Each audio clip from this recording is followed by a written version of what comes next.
So poops, this should probably be common sense, but no, you cannot abuse Rohingya children.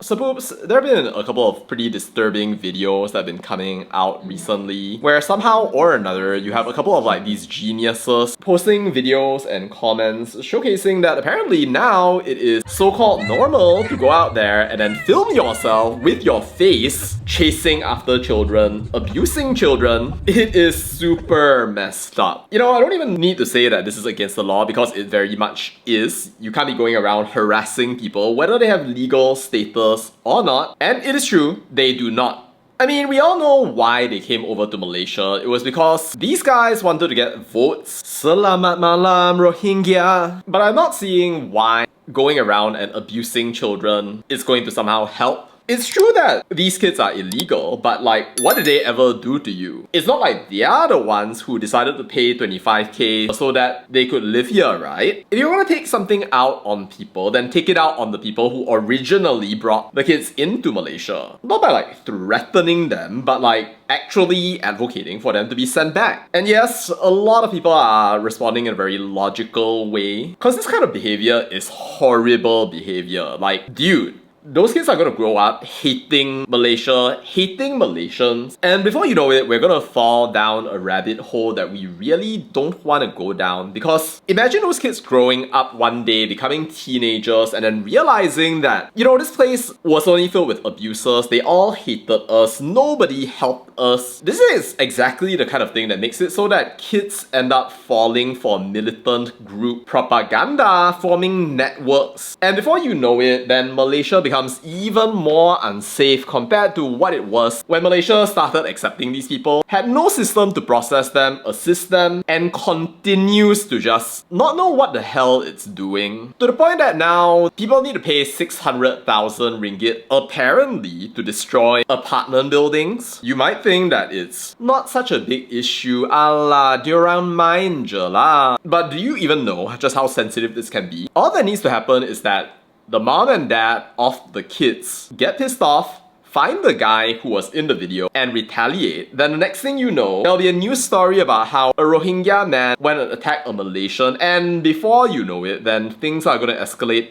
they are gonna get ugly. And even if Malaysia wants to act like it is a good citizen of the world, things are not gonna be pretty. As people respond, and a cycle of hatred is created just because some guy thought it was a good idea to go out and mess with Rohingya children. You wanna just see how ugly it is? I mean, like, look right here at the comments that people are writing about how apparently there needs to be like cleansing and stuff like that. That was 3 days ago, and you can just imagine right here that things are not going to be pretty. There are already people saying that we should remove UNHCR from Malaysia, and people can call these kinds of people Zionists all they want, but yep, it's not a good situation. The thing is though, that this kind of sentiment or feeling is going to keep on being normalized, and a lot more of these xiao langs, crazy people are going to continue doing this kind of nonsense if the core issue isn't actually dealt with. Meaning that we continue allowing the Rohingya into Malaysia and we don't do what's actually legal and correct. Unfortunately, some people have been saying that it's the same people who fought for them are the same people trying to kick them out, which is actually true.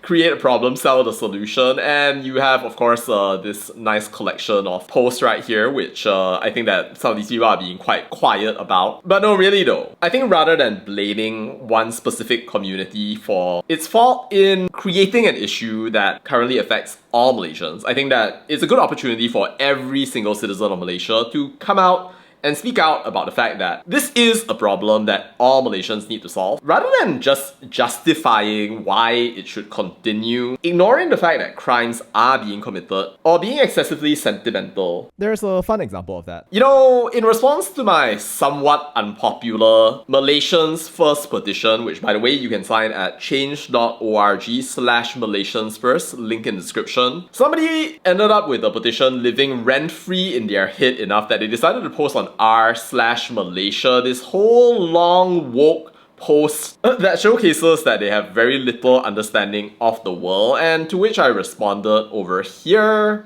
and by the way, over here.